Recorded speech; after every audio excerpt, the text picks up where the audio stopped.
Bienvenue à Simply French Podcast.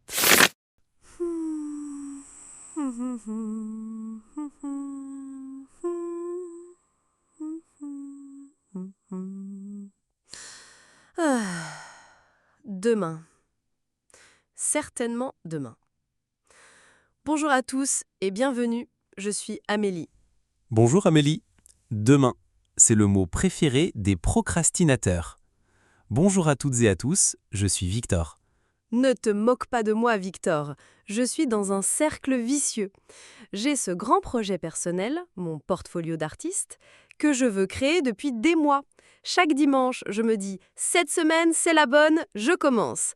Et chaque vendredi, je regarde ma feuille blanche et je n'ai rien fait. Je remets toujours à plus tard. C'est un problème très humain. On appelle ça la procrastination, l'art de remettre au lendemain. Et c'est notre sujet aujourd'hui, la procrastination et l'accomplissement. Pourquoi est-ce qu'on procrastine et surtout, comment surmonter ce problème pour enfin accomplir nos objectifs? C'est une leçon de niveau B1, une conversation profonde, avec des stratégies pratiques. J'ai vraiment besoin de cette leçon. Je veux vraiment accomplir ce projet. Alors, nous allons analyser ça ensemble. La première étape, c'est de comprendre que la procrastination, ce n'est pas de la paresse. C'est beaucoup plus complexe.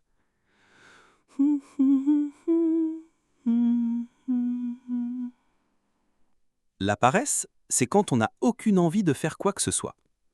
La procrastination, c'est différent.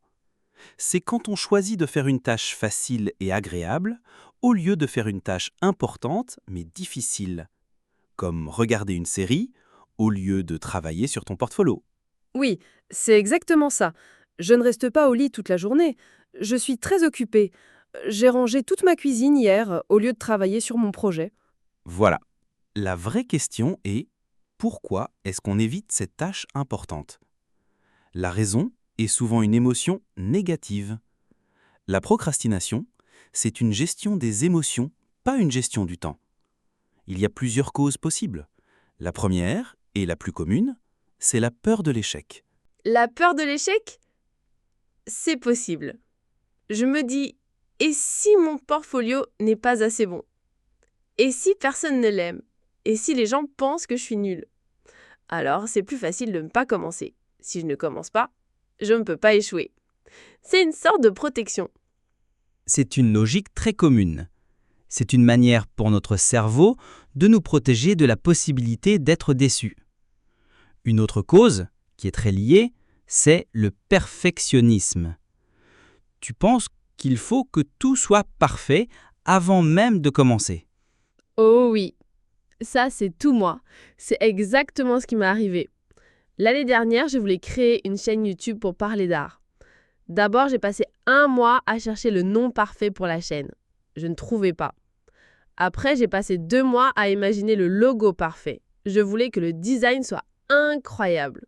Finalement, après 3 mois, je n'avais ni nom, ni logo et surtout, je n'avais filmé aucune vidéo. J'ai abandonné. C'est un exemple parfait. Ton désir de perfection t'a empêché de commencer.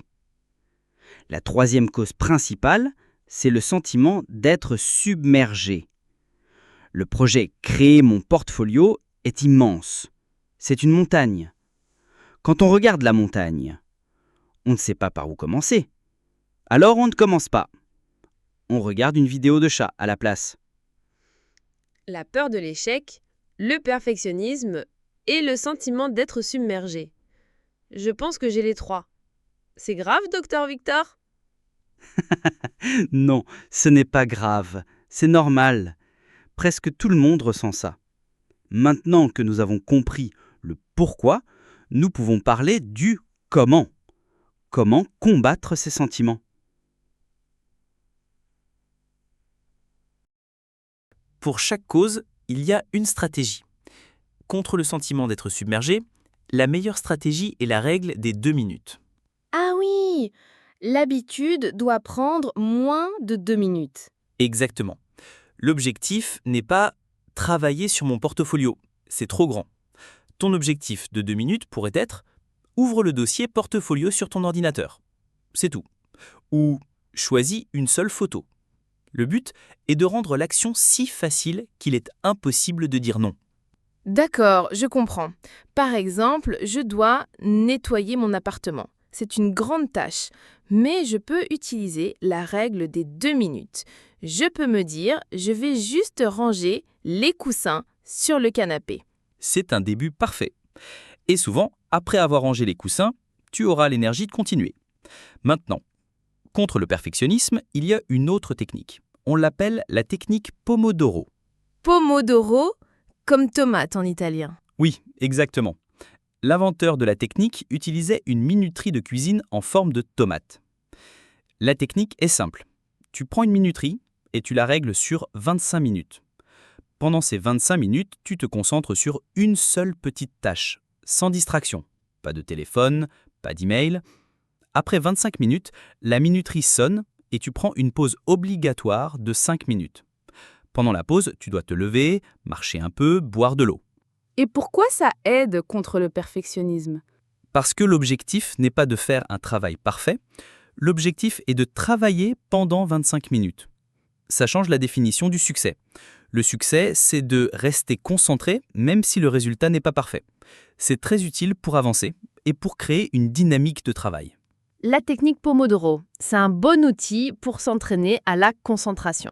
Et la dernière stratégie pour aujourd'hui, pour combattre la peur de l'échec, c'est un conseil de l'écrivain Mark Twain. Il disait « Mangez la grenouille ». Manger la grenouille, Burk, c'est horrible. C'est une métaphore, bien sûr. La grenouille, c'est ta tâche la plus grosse, la plus difficile, la plus importante de la journée, celle que tu procrastines le plus.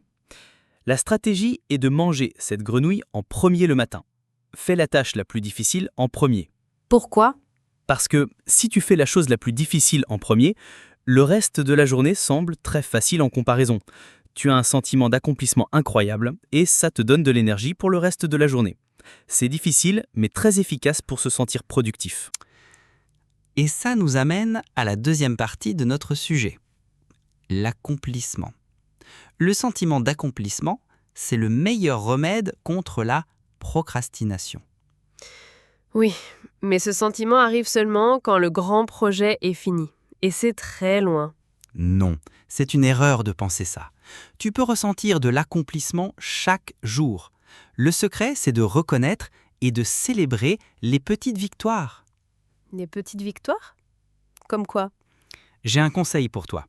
Chaque jour, à côté de ta to-do list, ta liste de choses à faire, tu devrais avoir une done list, une liste des choses faites. À la fin de la journée, tu écris toutes les petites choses que tu as accomplies. Même si c'est juste « j'ai ouvert le document du portfolio » ou « j'ai travaillé 25 minutes ». Ah, une done list? C'est une bonne idée. Souvent, j'oublie tout ce que j'ai fait. Je vois seulement ce que je n'ai pas fait. C'est très démotivant. Exactement. Si tu écrivais cette liste, tu verrais que tu fais beaucoup de choses. Ça changerait ta perception, tu te sentirais plus positive et plus fière de toi. Il est important que tu célèbres tes petites victoires, même si elles semblent minuscules. Célébrer les petites victoires. C'est un conseil très important. Ça donne la motivation pour continuer le lendemain. Oui, le bonheur ne se trouve pas seulement dans l'accomplissement final du grand objectif. Il se trouve dans le progrès quotidien. Il faut qu'on apprenne à aimer le processus, pas seulement la destination. J'aimerais beaucoup penser comme ça. Ce serait une vie beaucoup moins stressante. Tu peux apprendre, c'est une pratique. Si tu te concentrais chaque jour sur ta done list, petit à petit, ta mentalité changerait. Et voilà, nous avons maintenant un système complet. Comprendre la vraie raison de sa procrastination, utiliser des outils comme la règle de 2 minutes et la technique Pomodoro, célébrer les petites victoires pour construire la motivation.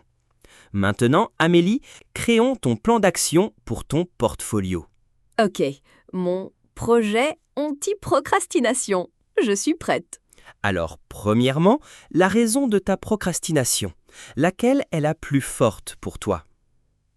Je pense que c'est le perfectionnisme et le sentiment d'être submergé. Très bien, c'est une bonne analyse. Alors, deuxièmement, ton plan pour demain. Quelle est ta toute petite action de 2 minutes?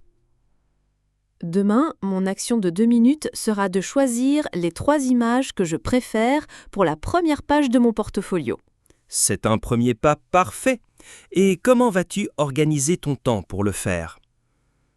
Je vais utiliser la technique Pomodoro. Je vais mettre une minuterie pour 25 minutes. Pendant ce temps, je ne regarderai pas mon téléphone. Mon seul objectif sera de travailler sur ces 3 images. Excellent. Et après ces 25 minutes, qu'est-ce que tu feras? Je prendrai une pause de 5 minutes. Et surtout, j'écrirai sur ma done list « J'ai choisi les 3 images ». Le final part de la coaching. Et ton plan pour le reste de la semaine? Planning ahead. Je vais faire une session Pomodoro chaque jour. Mardi, je vais écrire le texte pour la première page. Mercredi, je vais chercher d'autres images. C'est un plan de petites étapes. Ah, Mélie, c'est un plan magnifique. Il est concret, réaliste et il utilise toutes les stratégies. Je suis sûr que si tu suis ce plan, ton portfolio avancera très vite. Merci Victor, je me sens beaucoup plus en contrôle. Maintenant, ce n'est plus une montagne effrayante, c'est juste une série de petites collines.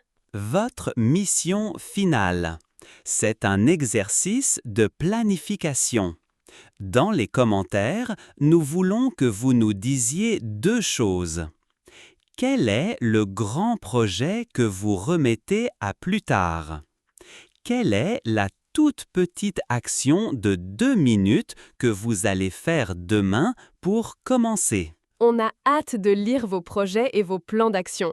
C'est très inspirant. Merci beaucoup pour cette leçon, Victor. Avec plaisir. Et merci à vous de nous avoir écoutés. N'oubliez pas, un petit pas chaque jour crée un grand chemin. Au revoir. Au revoir et bon courage avec vos projets.